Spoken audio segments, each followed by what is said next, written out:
Right. To share with us today, we have a special guest with us, Miss Alison Centafonte from Live Action. She is the External Affairs Director at Live Action, which is a US-based organization. Thank you for joining us, Miss Alison, Miss Centafonte.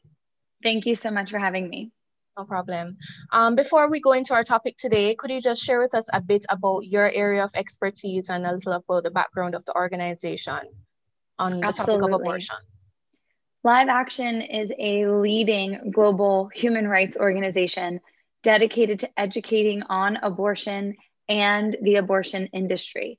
We are the largest pro-life nonprofit online in the United States with a following of over 6 million people and growing every day. We were founded and are led by Lila Rose, an amazing woman who has bravely gone undercover into our nation's abortion industry facilities to expose the way they treat and talk to pregnant women, to coerce and convince towards abortion, often breaking laws in order to procure the funds for that abortion.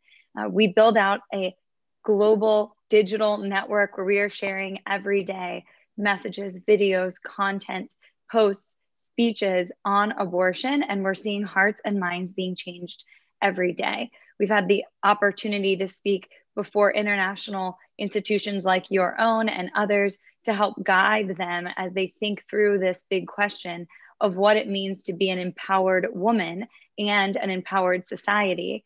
And we always encourage that abortion be rejected as the answer to any societal ill, whether that is poverty, lack of education, or elsewhere. We know and we advocate that life is an innate right, and no other right can be achieved without that first right to life. Right. Very, very interesting. And I'm very happy that you mentioned about poverty, because a recent development has been going on in our country. There was a report that a research group at our University of the West Indies, Mona, had published that was recommending abortion on demand and including access to minors without parental consent. And this recommendation was supposedly based on the premise that abortion is a right, a human right, a civil right, and it should be afforded to women for them not to be marginalized. But seeing the work of your organization, I have seen that you mentioned that you've gone undercover at these institutions and have found that, you know, abortion actually does more to discriminate against women than actually help women. Could you go into some of the work that your organization has done and found that's where legalizing abortion actually opens the floodgates for more civil, more social ills? Yeah. Absolutely. First, we need to define the terms. It's incredibly important that anyone considering the question of abortion knows what an abortion is.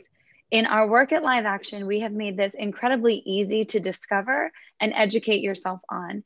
We have gone and taken the opportunity to partner with former abortionists, former abortion doctors who have performed thousands of abortions to tell us what the procedure is like. And we've actually created a series of videos that can be found at abortionprocedures.com to see what a first, second, and third trimester abortion is. The reason this is incredibly important is because we are seeing that a majority of politicians and leaders who are speaking into this do not know themselves what an abortion is. That's incredibly dangerous for us to have any kind of conversation without knowing what we're talking about. First, second, third trimester abortions will either dismember a preborn child, starve them of nutrition, behead them, and the tools that are used for these abortions are gruesome. Now, the videos themselves are a medical animation. They are not gory, they are not bloody, but I encourage for everyone considering this question to know and be educated enough to speak about what an abortion is. Otherwise, you are uneducated and unable, I think, to have an educated opinion in this conversation. You must first know. So again, that website is abortionprocedures.com. You can see this within 10 minutes, what these 3 procedures entail. So that's my first point. I think that's incredibly important. Education is key, and in requiring any legislator who is considering a vote on abortion and abortion so-called rights to know what that is that they are voting for. Exactly. So very good point. I wanted you to go into more about the social implications of legalizing abortions, including sex-selective abortions, forced abortions, and the link to underground sex trafficking. Great. I know that's a lot, but in the limited time that we have, but yes, just wonderful. So we at Live Action and the pro-life movement in the United States always are talking about how abortion is a human rights abuse in and of itself because it ends the life of a human. But what you're pointing out is that it often leads to other human rights abuses. The way we treat the most innocent leads us to treat others in an equally horrific way. So let's walk through 3 key points. One will be our work uncovering sex-selective abortion.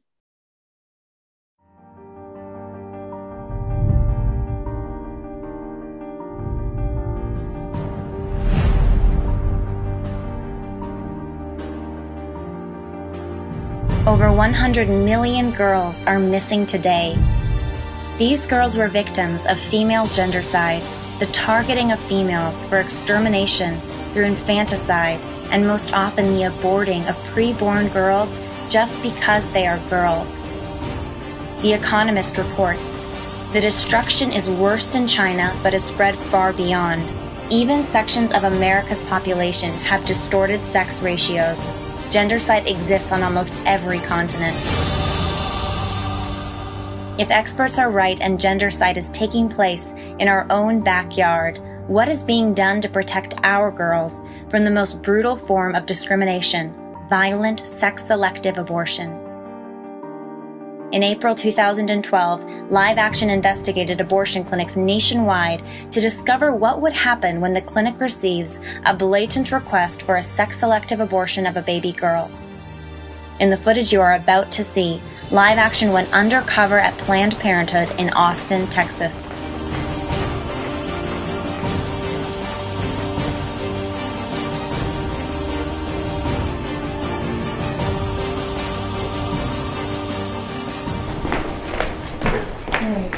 Have a seat here. Thanks. So, yes, you're pregnant. Okay, that's what I thought, yeah. And so, what are you leaning more towards? I see that you say that you want to terminate if it's a girl, so are you just wanting to continue the pregnancy in the meantime, or what? Yeah, I think that would be the plan. It's just proof of pregnancy. Oh, good, thank you. So then I'd want to schedule... Sex-selective abortion, for those who aren't aware, is aborting a child based off of their sex, their gender, whether they are male or female, in utero. Legalized abortion has led to the loss of human life, particularly female human life, in a large scale. In the United States and across the world, sex-selective abortion is legal because women are seen in many societies as less valuable than men. In other countries, sex-selective abortion has led to the loss of over 1.2 million girls, particularly. The United Nations reports that sex-selective abortions kill 1.2 million girls every year in utero. In India, for example, 60 million girls are lost in just the last decade to the widespread use of this practice. 21 million girls are unwanted by their family in just that country. And that's according to the 2018 economic survey that the Indian government themselves issued. This is a striking human rights abuse against women, particularly in a conversation that claims to be focused on women's empowerment, right? Yeah, exactly. It is the ultimate in oppression of women to be able to kill a woman in utero simply for being a female. That is the reality we're seeing, not just in India and China, but in the United States as well. In third world countries that legalize abortion, sex-selective abortion is the next step. Every girl, that should cause fear in their hearts, because we are often throughout history seen as less valuable than men. So it targets us specifically. Live Action actually did an investigation into the abortion industry. There are only a few states in the United States that outlaw sex-selective abortion, meaning they have laws on the books that say you cannot terminate a child based off of their sex. We went in undercover with our field investigators with a camera and audio to see if these industry leaders in these states where it is illegal were willing to break the law in order to procure an abortion. And our investigation exposed that it's alive and well, even in states that outlaw it. Gendercide is what we're calling it. Gendercide, sex selective abortion, targeting little girls. We went into these states and on camera documented abortion industry workers willing to allow a woman to continue a termination of her pregnancy and abortion because of the sex of the baby, even though they knew that that was against the law.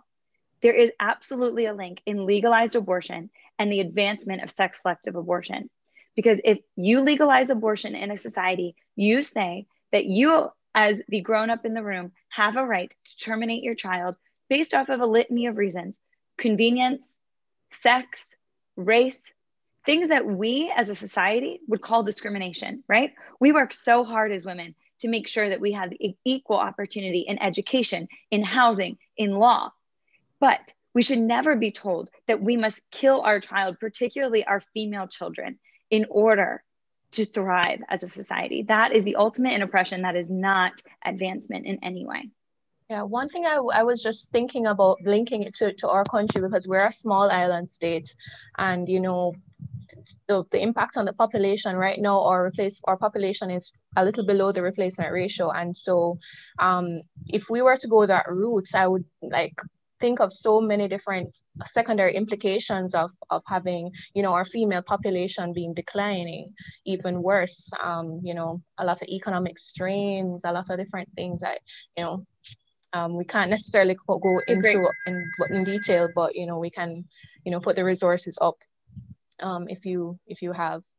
That's a great point. I mean, anyone interested in that economic angle as well can go and look at what other countries are experiencing in terms of demographic winters. So it's called a demographic winter, as you know, when you do not create enough in your population to replace and advance your society. So it does create economic strain as well when you legalize abortion and you essentially eradicate the next generation that you're counting on to support your aging society, your aging demographics. So that's a demographic winter, and you can see that online if you take a look at some other countries and what they're doing. And now, ironically enough, they are incentivizing in certain countries conception weekends in order to incentivize people to conceive, because their economies need that you know, continued growth and advancement of the family, and they're up against an abortion industry that's actually eradicating those very families. All right. If you could touch a little on the point of, you know, forced abortions being, you know, more prevalent after it being legalized, and if there's any link with underground sex trafficking as well. Absolutely. Well, let's talk about the idea that legal abortions would decrease back alley abortions. Some think that abortion is necessary in order to protect women from the danger of an illegal abortion, or what, you know, has been termed a back alley abortion. Historically speaking, though, we at Live Action have looked at the statistics around this, the deaths that have taken place, whether abortion is legalized or illegal in our country of the United States and elsewhere. So I'm just going to touch on a couple key points. One, you should feel confident in fighting abortion and making abortion illegal to take care of women and children. In fact, as abortion is legalized in a society, more children are killed, we know that, and more women are hurt. For example, from the 1940s to the 1970s, deaths of women due to abortion rapidly declined because of better medicine and increased use of antibiotics, not because abortion was made legal. This widespread belief that tens of thousands of women were dying from illegal back alley abortions was a lie propagated by two individuals in the United States. Their names were Larry Lader and Bernard Nathanson, both of NARAL, the National Abortion Rights Action League.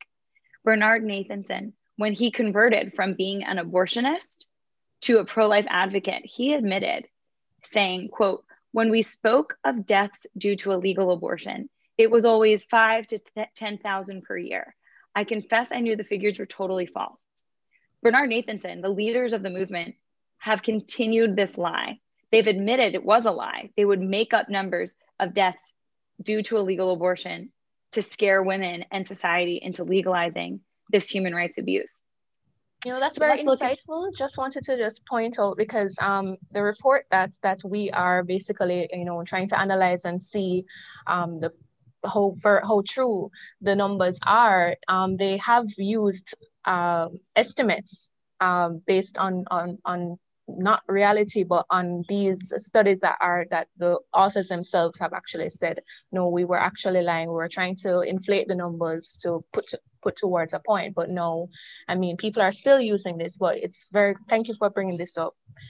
So you can go ahead. Yeah, I will say too, that beyond their own admissions, you look at the numbers. In 1972, the year before Roe v. Wade, which in the United States is the Supreme Court case that legalized abortion for us, in the year before abortion was legalized, 39 women sadly died from illegal abortion, and 24 women died from legal abortion. At the time, it was called therapeutic abortion. In 1973, the year of Roe v. Wade, 19 women died from illegal abortion, meaning less women died from illegal abortion, and 25 women died from legal, which means the death rate went up for deaths from legal abortions. So in the year that abortion was nationally legalized in the United States, more women died from legal abortion than illegal abortion. We cannot accept the lie from the other side that says women are safer. People like Tanya Reeves and Cree Irwin are two women, for example, that did die from legal abortions in places like Planned Parenthood here in the United States. Their lives matter. These lives, as you are aware, are often of color, minority, lower socioeconomic status. Their deaths are sometimes even hidden from the news and others because of that, because they're so scared that it would reveal how cruel the industry is. And so I will say those names again: Tanya Reeves, Cree Irwin. They are calling out to us to end legalized abortion. It's what caused their own deaths.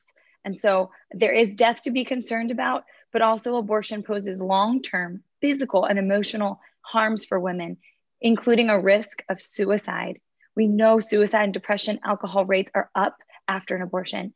Future infertility is a very big harm for women. And pregnancy loss and damage to her internal organs are very real risks of abortion as well that are often under shared and underreported.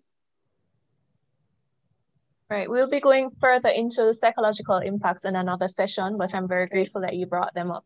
Is there a link to underground sex trafficking? I saw something on your website where you have your organization has done work on this firsthand experience to see, Yes. the types of, things, social ills that actually are propagated from legalizing abortions. Could you just expound a little bit on it before we close? Yeah, so let's talk about the link between legal abortions and sex trafficking. America and the world is calling for an end to sexual abuse at every level, including at every institution. That is good. But we have to realize what part of that industry looks like. We created at Live Action a 7-part docuseries and an investigative report documenting the systemic cover-up of sexual abuse and rape at our largest abortion chain, Planned Parenthood. We went undercover. We found documentation of Planned Parenthood and the abortion industry often failing to report suspected abuse and rape, even of minors, in order to procure the money that comes from an abortion.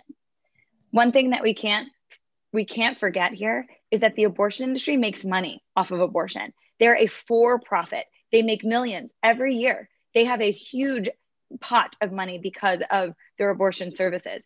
The pro-life movement does not. The pro-life movement does not make money off of this. In fact, we often give out of our own kindness to help women in unplanned pregnancies. So any politician, any leader, any citizen should follow the money and ask why there's such a push for legalized abortion. Now, you would think that a medical professional would be smart enough or concerned enough to report suspected abuse.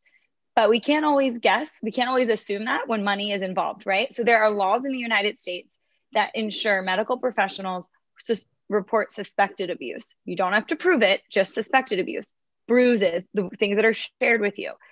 So even though by law they are required to report these abuses, we've seen that Planned Parenthood and the abortion industry have ignored victims' pleas for help. We document stories of victims who said, I told them that my abuser was in the car and they sent me back to that abuser. Their negligence is very clear, not even just from our own documentation, but there are reports, like a report out of Loyola University in Chicago, that documented sex trafficking survivors, these very women who survived the industry. They asked them in a litany of interviews, where were you taken for medical care? These sex trafficking survivors reported that they were taken by their abusers to Planned Parenthood as the most often visited provider, only second to the emergency room. Wow. And when asked why, survivors said, quote, because they don't ask any questions. That is a huge problem. If Planned Parenthood was potentially a point of intervention for these sex trafficking victims, they may have been the only person that could have helped them out. And instead of caring for these girls, the industry is more inclined to cover it up and fail to report because there are things like abortion quotas and there's money on the line. We've documented, as part of our Aiding Abusers investigation, former workers that have said, yeah, sometimes we would laugh, like, we're not reporting a 14-year-old that came in with a 31-year-old boyfriend. That's not our business. When in fact, it is their business because they are offering an abortion service to a young girl who is in clearly what's a non-consensual, cannot be consensual relationship. It's statutory rape on right there in front of them. So we have recorded cases, documentation, former workers discussing how this was common practice. There is absolutely a link between sex trafficking continuing and abortion. And I'll put it this way. Think about how abortion allows the worst of men to cover up the sexual evidence of their crimes, right? Abortion allows the worst of men to take their victims to one place and eradicate the evidence of their crime against this woman. And it breaks our hearts, and we need to end sex trafficking. And part of that will be exposing the link in the abortion industry and the way that idea of sex without cost for any reason, we ask no questions, is hurting women. And it's actually hurting our ability to bring justice to the worst of men in society. Oh, you've said a mouthful. Yeah, so you know, it has really opened my eyes to more details as to, you know, the secondary implications that legalizing abortion can really have. You know, from your personal experience, I just want you to give a word of advice to the Caribbean leaders on, you know, the steps forward as they, you know, contemplate having a conscience vote on this issue of abortion. I will say this in closing, and thank you for an opportunity to share my heart on this and our nation's experience with fighting the abortion industry. I know you, legislator, are up against a lot of big, loud voices right now. I know that you're up against a lot of big money and races and campaigns right now. But I want you to hear the still small voice. I want you to hear the small voice of an innocent preborn child who is asking for one thing, an equal chance at life. They have done nothing wrong, no matter the way they were conceived. And our laws should support and protect that still small voice that you and I were one day and now are grown and taking action. And that still small voice should drive you. What unites us is our humanity. Our founder and president, Lila Rose, said this at the United Nations, and I'll repeat it to you. To be human is enough. To be human is enough to secure a place of respect and protection in any society. Our equal dignity as humans is what we share. And as we struggle to ensure that women are treated with equal dignity and fairness and advanced in places, particularly that they are threatened, we must not make the mistake, as we try to achieve protection in our own advancement, of relegating a whole other people group, those that are weaker than us, our children, that we don't leave them behind. But instead, we embrace a vision together where we can do better than abortion, that women deserve better than abortion, and that our children are not a threat, but a gift and actually are the advancement that we need as a society. If we don't treat the weakest members of our society with the respect that we have for ourselves, how is that justice? How is that equality? How is that upholding human rights? I encourage you to uphold human rights. That is a human at the moment of conception, and they deserve our complete legal and societal protection. Thank you. Thank you so much, Ms. Centafonte. Yes, Centafonte. Thank you so much for your, passionate and emotive speech. And we definitely have a lot to think about here in the Caribbean. And we ask for your continued prayers and continue to do the good work that you do. And God bless. We are fighting with you. Thank you for shining a light on this. And we are praying. We are praying for great success. Thank you. Appreciate it very much. God bless you. Have a good day. Thank you. Thanks as well.